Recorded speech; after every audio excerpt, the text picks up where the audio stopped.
1년의 훈련을 수료하신 여러분 모두를 진심으로 축하드립니다. 하늘빛 우리교회에서 하는 이 제자훈련, 사역훈련의 목적은 무엇일까요? 예수님의 제자로 살아가는 그런 훈련을 맛보게 해보자라는 것입니다. 제자훈련의 진정한 원형은 예수님이 친히 12제자를 세우시고 3년의 시간을 제자들과 함께 하신 것, 이것이 제자훈련의 원형입니다. 오늘 본문에서 예수님은 제자들과 보내는 마지막 일주일 중 화요일에 해당되는 날의 이야기를 우리가 함께 읽었습니다.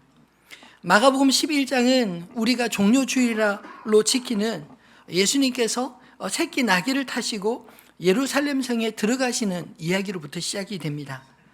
예수님께서는 첫날 예루살렘을 두루 돌아보시고 숙소인 베다니로 돌아가셨다가 그 다음날 아침에 예루살렘으로 올라가는 길에 한 무화과 나무를 보셨습니다.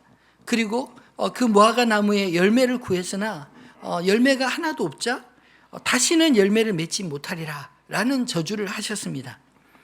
근데 그 다음날 제자들과 또 똑같은 길을 지나가다가 베드로가 그 무화과 나무가 하루 만에 그 뿌리로부터 말라 죽은 것을 보고 예수님께 그것을 아뢰었을 때 예수님이 제자들에게 하신 말씀이 오늘 우리가 읽은 말씀입니다. 고난주간 요일로 치면 화요일 아침의 일입니다. 근데 이 말씀을 우리가 그냥 스쳐 지나가면 무슨 말인가 이렇게 설교도 많이 들어서 이해하시겠지만 사실은 이 말씀을 가만히 들여다 묵상해 보면 이해하기가 참 어려운 말씀입니다. 문맥상으로 일단 어렵습니다. 아직 무화과가 맺히지 않는 시기에 예수께서 무화과를 찾으시고 열매 맺지 못한 그 나무를 저주하셨다라는 이 말이 자체가 좀 이해하기 어렵지 않나요? 또 이어지는 말씀에서 이 산들어 저 바다에 던져지라 기도하면 그대로 되리라. 불가능해 보이는 믿음에 포커스를 맞추어서 묵상하면 정말 풀리지 않는 수수께끼처럼 들립니다. 무화과 나무가 하루아침에 마른 사건이 주는 이 메시지에는 어떤 의도가 있을까요? 예수님이 아무런 의도 없이 이런 말씀하시고 또 이런 일들이 이루어진 것이 결코 아니라는 것입니다. 저는 이 메시지에 두 가지 숨은 뜻이 있다고 생각합니다. 첫 번째는 경고의 메시지입니다. 열매 맺지 않는 나무를 향한 책망입니다. 열매를 찾았으나 없었던 이 무화과 나무는 사실 이스라엘 백성들을 향한 말씀인 것입니다. 이스라엘의 역사적 심판이 이제 임하였다라는 것을 선포하심과 동시에 하나님의 백성들이라도 열매 맺지 않으면 이와 같으리라라는 경고의 메시지 아니겠습니까? 요한복음 15장 2절에 예수님은 이미 이와 비슷한 말씀을 하셨습니다. 물은 내게 붙어 있어 열매를 맺지 아니하는 가지는 아버지께서 그것을 제하여 버리시고 물은 열매를 맺는 가지는 더 열매를 맺게 하려 하여 그것을 깨끗하게 하시느니라. 이 열매 맺지 못하는 나무는 무엇을 의미합니까? 농부가 오랜 시간 애정을 가지고 가꾸었음에도 불구하고 그 나무가 열매를 맺지 못하기에 이제 쓸모없게 되었다. 그래서 버리신다. 이런 뜻입니다. 사실 이 뿌리채 말라버린 무화과 나무와 같은 이스라엘 백성들을 향한 책망이요 저주의 말씀입니다. 그런데 동시에 이 말씀은 이 뿌리채 말라버린 죽어버린 이스라엘을 대체할 새로운 공동체가 탄생할 것에 대한 비전도 이 말씀 속에 담겨 있습니다. 그들은 다름 아닌 예수님의 12제자들 그리고 그들을 통해 복음을 듣고 주님께 헌신할 제자들을 가리킵니다. 예수님은 그들에게 믿음을 요구하셨습니다. 22절 말씀에 보면 하나님을 믿으라 라고 말하지 않습니까? 그리고 23절과 24절에 그대로 되리라 라고 말씀하십니다. 저는 오늘 제자훈련을 마치고 사역훈련을 마치고 주님의 제자로 살기로 다짐하는 우리 성도님들과 이 자리에서 하나님 나라의 비전을 함께 나누고 싶습니다. 예수님의 제자들은 누구인가요? 새로운 이스라엘, 하나님 나라를 건설하는 사람들, 이렇게 말할 수 있지 않을까요? 예수님께서 이 땅에 오셔서 가장 심혈을 기울이신 일은 병든 자를 고치시는 그런 기적을 행하실 때 아닙니다. 무리들에게 오병이의 기적을 베푸신 것도 아닙니다. 천국 복음, 하나님 나라의 복음을 무리들에게 전하셨지만 그 당시 그 말씀을 들은 자들 가운데 얼마나 그 말씀을 듣고 깨닫고 믿었을까요? 예수님은 일시적인 인기몰이로 따라다니는 그런 무리들의 관심이 있었던 것이 아니라 비록 소수이지만 예수님을 위해 자신의 모든 것을 뒤로 하고 예수님을 따랐던 이 제자들과 3년의 시간을 함께 하는데 모든 에너지를 쓰셨습니다. 그리고 이제 그들과 헤어질 시간이 가까우고 있을 때 주님은 오늘 이 말씀을 통해 제자들에게 위대한 사명을 맡기십니다. 이 위대한 사명은 바로 하나님을 믿는 자들을 통해서 이 땅이 잃어버린 하나님의 나라를 건설하시겠다, 이런 비전입니다. 그러면 하나님 나라를 건설하는 이 위대한 사명을 받은 사람들은 어떤 사람들일까요? 첫 번째로 하나님을 믿음으로 사는 사람들, 이렇게 말할 수 있지 않을까요? 여러분, 하나님 나라를 건설하는 그리스도인들의 능력이 어디에서 나오겠습니까? 좀 뜬금없는 소리이긴 하지만 베드로의 질문과 예수님의 대답에서 살펴볼 수 있습니다. 21절, 22절 말씀을 같이 읽어볼까요? 베드로가 생각이 나서 여짜오되 라삐여 보소서, 저주하신 무화과 나무가 말랐나이다. 예수께서 그들에게 대답하여 이르시되 하나님을 믿으라. 왜 질문한 맥락과 상관없이 하나님을 믿으라, 이렇게 말씀하셨을까요? 사실 무화과 나무는 이스라엘을 상징하는 국가의 나무입니다. 아직 이런 시기에 찾으시는 것처럼 보이지만 실제로는 이스라엘을 오래 참으신 하나님의 진노의 때가 찼음을 말씀하고 있습니다. 예수님의 말씀은 그 다음날 즉각적으로 이루어지지 않았습니까? 그리고 이어지는 말씀 역시 이해하기 어려운 말씀입니다. 23절에 보면 내가 진실로 너에게 이르노니 누구든지 이 산더러 들려 바다에 던져지라 하며 그 말하는 것이 이루어질 줄 믿고 마음에 의심하지 아니하면 그대로 되리라. 앞에 무화과 나무가 바짝 말라버린 그 이야기에 이어서 하나님을 믿으라. 그리고 너희도 이 산더러 바다에 던져지라 하며 그 말이 이루어질 줄 믿고 의심하지 않으면 그대로 된다. 이 말의 의미가 여러분, 믿음으로 산도 옮길 수 있다, 이런 의미만 있을까요? 여러분, 믿음은 무엇이라 생각되십니까? 혹시 신앙의 열심이라 생각하지 않으십니까?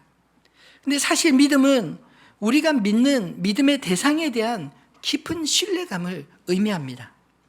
이 믿음은 신앙의 핵심이고 하나님 나라를 건설하는 그리스도인의 능력입니다.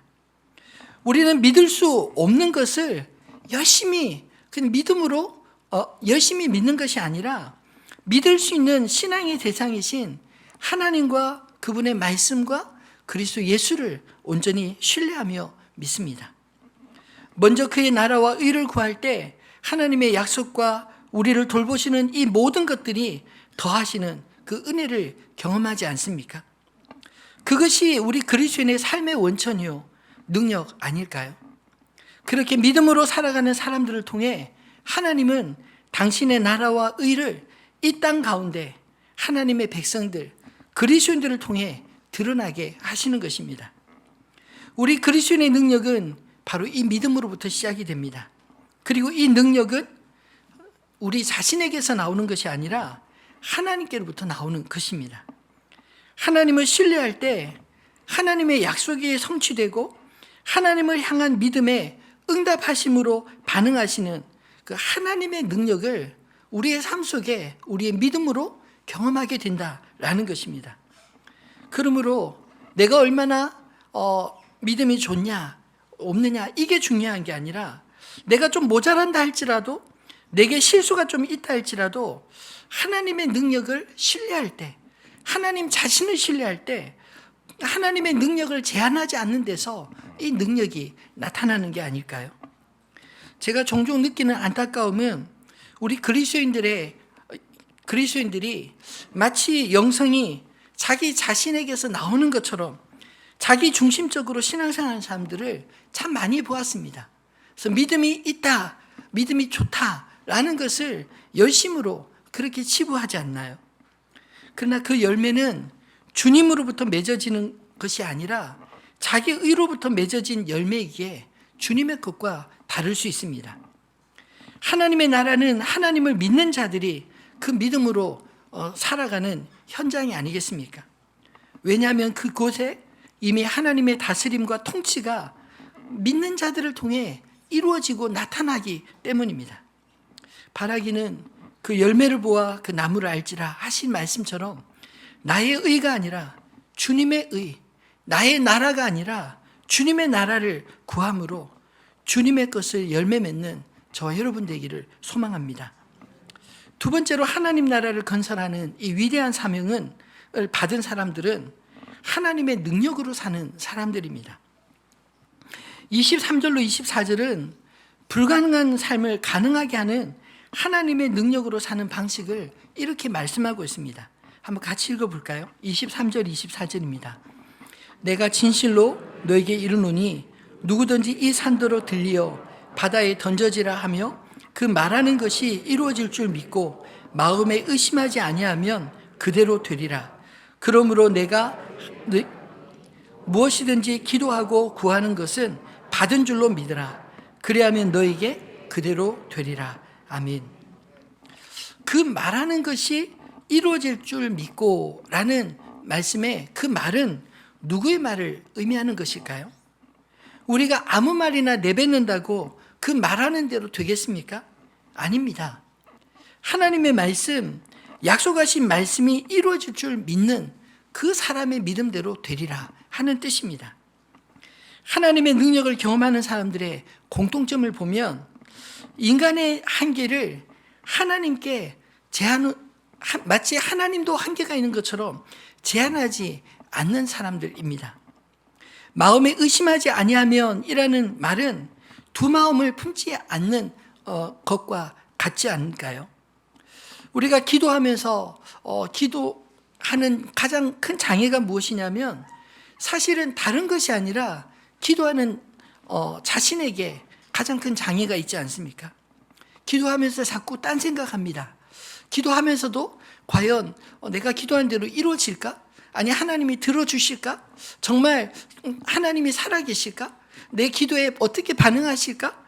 이런 것들에 대해서 자꾸만 의심하고 의구심을 갖지 않나요? 기도는 하면서도 계속 염려하고 기도하면서 계속 의심하고 두려워하는 것은 기도하는 것을 하나님이 들어주실 것이란 믿음이 없기 때문 아닌가요? 자신의 경험과 지식과 한계 속에서 하나님까지 제한해버리는 것입니다. 하나님은 이건 못하실까? 아니야. 왜냐하면 우리의 상식과 지식에 하나님을 가둬버렸기 때문에 내가 생각할 때 이것은 가능하고 이것은 가능하지 않다라고 규정하는 것, 그것 자체가 사실은 하나님을 제한하는 것 아닌가요? 우리가 복음서를 읽어보면 예수 그리스도는 제한이 없으셨습니다. 인간의 생각과 한계를 뛰어넘는 방식으로 기적을 행하십니다. 왜 그러실까요? 우리의 생각과 한계 속에 하나님이 갇혀 계신 분이 아니라는 것. 태초에 하나님이 말씀으로 천지를 창조하심과 같이 하나님의 권위와 하나님의 능력은 제한이 없으시다는 것을 우리에게 그리스도를 통해서 잠깐 보여주신 게 아닐까요? 우리에게는 분명히 한계가 있습니다. 그러나 하나님에게는 한계가 없습니다. 이것을 믿는 것이 저는 믿음이라고 생각합니다. 우리에게 한계가 있기 때문에 우리는 주님 앞에 나아갑니다. 그리고 하나님은 한계가 없기 때문에 하나님 앞에 간구합니다. 하나님 들으시고 응답해 주십시오. 하나님께 지혜를 구하고 하나님의 방법을 구하고 또 하나님의 능력을 구할 때 우리의 제한된 삶 속에서 하나님이 일하시는 것을 경험하게 될 줄 믿습니다. 오늘 예수님께서 불과 몇 명 안 되는 제자들에게 이 말씀을 하시는 이유가 무엇일까요? 비록 무화과 나무가 열매 맺지 못해서 그들은 이제 저주를 받아 더 이상 열매 맺지 못하게 될지라도 너희는, 하나님을 믿는 너희는 오직 하나님을 믿고 구하는 대로 하나님께서 이루실 것이다. 이 말씀은 너희의 믿음으로 인하여 하나님의 나라가 새롭게 세워질 것이다, 이런 뜻입니다. 바로 그리스도 예수를 믿는 사람들, 이 사람들을 통해서 영적으로 아브라함의 후손이 되게 하시고 새로운 이스라엘로 세우겠다 하시는 하나님의 계획, 하나님의 백성들을 세우시겠다고 하는 하나님의 뜻이 바로 이 말씀 속에 있는 게 아닐까요? 하나님의 나라는 바로 하나님의 능력으로 사는 사람들, 오직 하나님을 믿는 그 믿음으로 사는 사람들을 통해 나타나게 되는 줄 믿으시기를 바랍니다. 세 번째로, 하나님 나라를 건설하는 위대한 사명을 받은 사람들은 하나님의 사랑으로 사는 사람들입니다. 예수님은 하나님을 믿으라고 말씀하신 제자들에게 하나님의 능력을 사용하는 제자들에게 이어서 이렇게 말씀하셨습니다. 25절 말씀 같이 읽어볼까요? 서서 기도할 때 아무에게나 혐의가 있거든 용서하라. 그리하여야 하늘에 계신 너희 아버지께서도 너희 허물을 사하여 주시리라 하시니라. 아멘. 여러분, 우리의 기도가 하나님 앞에 응답되려면 내 안에 걸리는 것이 없어야 합니다. 내가 주님께 용서받기를 구하고 사랑받기를 원한다면 마땅히 인간관계에 있어서도 용서하고 사랑해야 하는 것 아닌가요? 사랑을 품고 하는 기도가 능력이 있는 줄 믿으시기 바랍니다. 사랑이 없는 형식적이고 의무적인 기도에는 아무런 능력이 없는 것입니다. 왜 하나님은 우리에게 기도하면서 용서하라고 하실까요? 하나님의 사람들은 그리스도의 예수의 사랑으로 타락한 인간의 본성은 죄책감, 분노, 복수 등 이 성품을 거스르는 사람들 아닌가요? 우리는 인간의 본성을 거스르며 살도록 부름받은 자들입니다. 왜 그렇게 살아야 하나요? 내가 먼저 살고 남도 살리는 길이기 때문입니다. 하나님의 은혜가 나를 통해 흘러가도록 나를 맡겨야 되는 것이 우리 그리스도인들 아닌가요? 하나님의 뜻이 하늘에서 이루어진 것처럼 땅에서도 이루어지이다. 우리가 이렇게 기도할 때 이 기도 속에는 하나님의 뜻이, 하나님 나를 통하여 이 땅에 이루어지게 하여 주십시오. 하나님의 뜻이 우리가 기도한 것을 통해서 하나님 이 땅에 나타나는 것을 보게 해 주십시오. 우리는 하늘의 뜻을 이 땅에 구현하는 사람들입니다. 하나님의 사랑, 그 사랑으로 우리가 구원받았기에 또 그 사랑으로 구원이 필요한 사람들에게 계속해서 구원의 손길을 내미는 자들이 되어야 하지 않나요? 그런 의미에서 우리가 하나님의 용서와 은혜를 경험한 사람들이라면 우리 역시 이 땅에 하나님의 사랑과 용서를 흘려보내는 사람이 되어야 하지 않겠습니까? 그래서 주님은 제자들에게 믿음도 중요하고 능력도 중요하지만 그러나 사랑이 있어야 한다, 이 이야기를 하고 있는 것입니다. 왜냐하면 그 사랑이 하나님을 믿는 믿음과 그리스도인의 능력을 보완할 수 있기 때문이죠. 예수님이 무화과 나무 아래에서 이 말씀을 하시는 데는 단순히 기도 응답 이상의 뜻이 있었습니다. 그것은 이제 묵은 무화과 나무 잎사귀만 무성하고 열매는 찾아볼 수 없는 살아서나 죽은 것 같은 무화과 나무와 같이 우리가 부름받지 않았다라는 것입니다. 이제 신약시대의 성도들은, 교회는 새로운 세상을 열어가도록 부름받은 하나님의 나라요, 거룩한 하나님의 백성들의 공동체입니다. 하나님을 믿고 이 땅을 용서하며 사랑하는 가운데 오직 믿음으로 살아가는 성도는 이 땅을 새롭게 할 수 있는 권세를 받은 자들인 것을 믿으시기를 바랍니다. 우리의 기도에는, 우리의 믿음에는 이런 능력이 있는 것입니다. 우리의 말과 행동에 하나님의 함께 하심으로 하나님의 능력이 우리의 삶의 능력으로 나타나게 되는 줄 믿으시길 바랍니다. 그런 하나님의 능력이 흘러가는 공동체, 하나님의 거룩한 백성요, 성도요, 주님의 제자로 쓰임받는 하늘빛 우리 교회 모든 성도님들 되시기를 주님의 이름으로 축원합니다. 말씀을 맺겠습니다.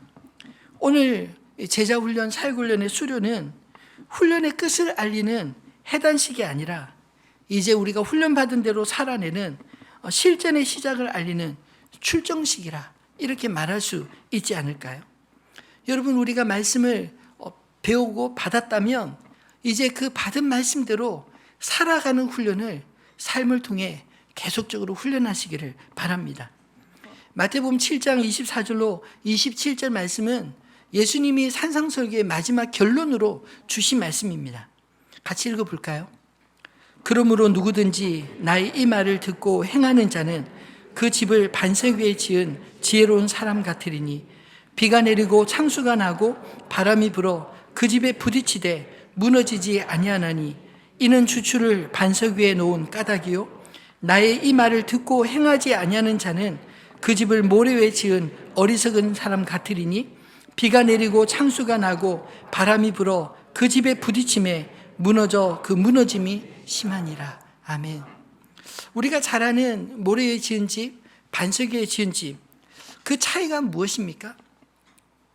그 차이는 기본을 의미합니다. 모래와 같은 그 편한 곳에 적당히 기초를 세우는 인생과 반석과 같이 좀 딱딱하고 기초를 세우기는 어렵지만 그러나 한번 세워지면 무너지지 않는 그곳에 기초를 쌓는 그 인생의 차이를 이야기하고 있지 않나요? 근데 그 차이가 예수님의 이 말씀을 자세히 읽어보면 누구든지 나의 하는 이 말을 듣고 행하는 자, 그리고 누구든지 내가 하는 이 말을 듣고도 행하지 않는 자의 차이라고 말합니다. 공통점은 예수님의 말씀을 다 들었습니다. 근데 차이점은 들은 말씀대로 실험하며 순종하며 사는 사람은 지혜로운 사람으로 반석 위에 집을 짓는 것과 같고 말씀을 듣기는 듣지만 그래도 사는 것은 세상 돌아가는 방식대로 살아야지 뭐 이렇게 살아간다면 모래에 지은 어리석은 사람과 같다라고 말을 합니다. 문제가 없을 때는 모래에 지은 집이 훨씬 성공해 보입니다.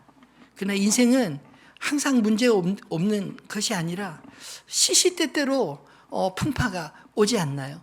어려움이 다가올 때 결코 무너지지 않는 집, 그것이 반석 위에 지은 집이요, 그것이 하나님의 말씀을 듣고 그 말씀대로 실험하며 사는 사람, 그러한 사람은 결코 무너지지 않는다. 이 땅에서도 하나님 앞에서도 무너지지 않는 인생이 된다 말씀하는 게 아닐까요?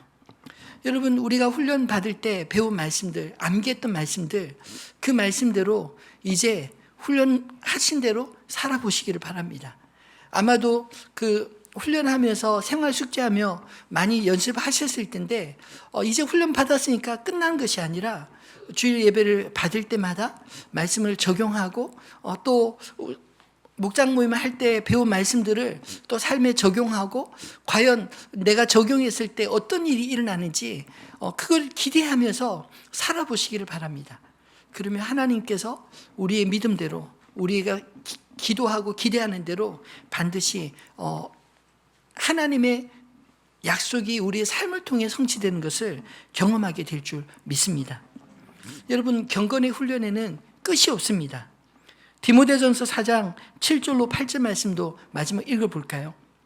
망령되고 허탄한 신화를 버리고 경건에 이르도록 내 자신을 연단하라. 육체의 연단은 약간의 유익이 있으나 경건은 범사에 유익하니 금생과 내생에 약속이 있느니라. 아멘. 육체의 연단도 유익이 있습니다. 근데 경건은 어떻다고 하나요? 범사에 유익하니 이 땅의 삶과 내생의 삶에 영원한 약속이 있다라고 말씀합니다.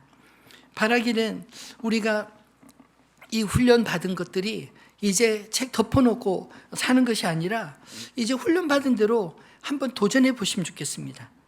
신앙의 훈련이 제자 훈련 1년이 전부이면 얼마나 좋겠습니까? 근데 우리가 주님 부르시는 그날까지 사실은 평생 해야 되는 것이 이 신앙생활 아닌가요?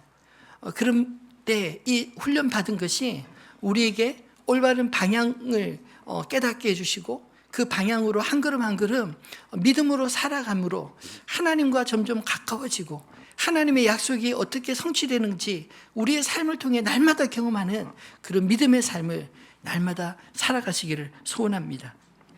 여러분, 오늘 이 말씀 무화과나무의 저주와 그리고 예수께서 그 하나님을 믿어라 하시면서 믿음으로 기도할 때 어떤 일이 일어나는지 이 이야기를 하는 것이 맥락상 좀 맞지 않은 것 같지만 다시 한번 정리하면 우리에게 하나님께서 새로운 비전을 주시기 위해 이 말씀을 하는 것입니다.